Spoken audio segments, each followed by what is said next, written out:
So 5 e-commerce trends that you can't ignore in 2021 by a company called Single Grain. And by the way, on these slides at the very bottom, I'm putting the link of exactly where I got this information from and the article that they produced about it, so you can reference those if you like in the future. So first, they talk about the explosion of social e-commerce. This is the use of networking websites such as Facebook, Instagram, and Twitter actually as vehicles to promote and sell products and services.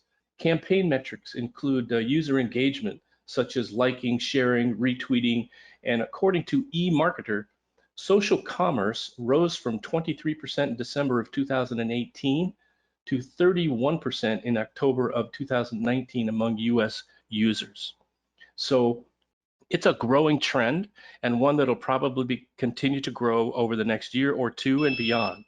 Number 2 for them is AR and VR experiences, right? Augmented reality and virtual reality experiences in e-commerce. So product visualization boosts sales, and probably more importantly, it diminishes returns. Some people estimate that e-commerce businesses, some of the really large ones, have as much as 30% returns in their business. And to even decrease that by 1 or 2% is a huge number in returned revenue and profitability. So anything we can do to lower the return rate, for instance, being able to let a user try on clothing virtually, right, to see if it's really what they want and if they really like the color and if it's really going to fit, is a good place to be if you're in that kind of an industry. And we haven't seen the end of all the creativity that augmented reality and virtual reality experiences in e-commerce will develop as we go forward. Interestingly, according to Gartner, 100 million shoppers, 100 million, will use AR online and in-store by 2020. So that's already a high number as of 2020. Number 3, chatbots for revenue maximization. So according to Business Insider, 80% of enterprises will use chatbots, and that was by the end of 2020.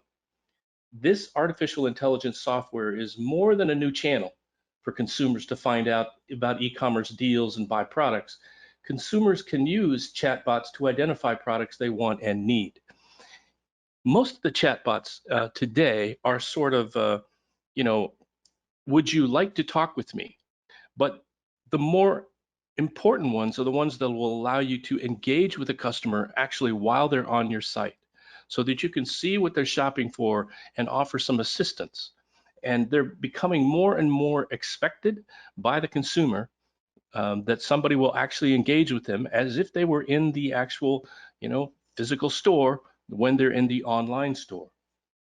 Number 4, a voice commerce has become mainstream.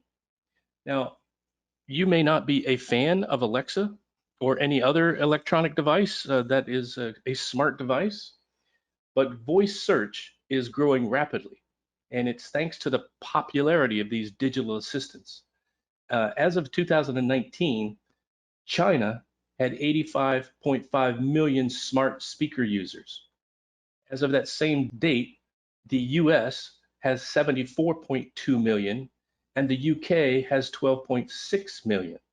So there were about 100 million smart speakers in use in 2020, a number that is predicted to hit 225 million by the end of 2020, they said. And in the US, 22%, and that's 22% of 74.2 million, have already bought something through their devices using their voice. So this is another growing trend. And in order to make your e-commerce site conducive to voice commerce, you have to construct it in that way to be receptive to that type of contact from customers. And number 5 for Single Grain is mobile shopping and mobile payments continuing to rise. It's reported that about 2 billion people around the world use smartphones for internet access. That's about 6 times the size of the US population. So it's not at all surprising that 60% of e-commerce traffic comes from mobile devices that are basically making the purchasing and the payments online at the e-commerce store. Remarkable. And so we need to be sure that our e-commerce sites are really friendly to mobile shopping and mobile payments.